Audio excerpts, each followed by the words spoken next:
आपण पाहत आहात कराड टुडे न्यूज। पुणे बेंगलोर महामार्गावर 6 पदरी उड्डाणपुलाच्या भरावाचे काम गतीने सुरू असून शनिवारी या भराव पुलावर संरक्षक भिंतीवर कठडे बसवण्यास प्रारंभ करण्यात आला आहे। याशिवाय मुख्य उड्डाणपुलावर जॉइंट एक्सपान्शनचे काम व त्यापूर्वी करण्यात येणारी तयारी सध्या पुलावर सुरू करण्यात आली आहे।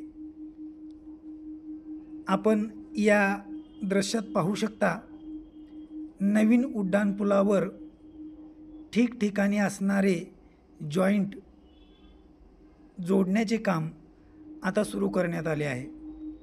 नांदलापूर हद्दीत भरावाच्या कामाने गती घेतली असून मुख्य उड्डाणपुलापासून टाकण्यात येणारा खडीचा अंतिम थर टाकण्यात सुरुवात करण्यात आली आहे।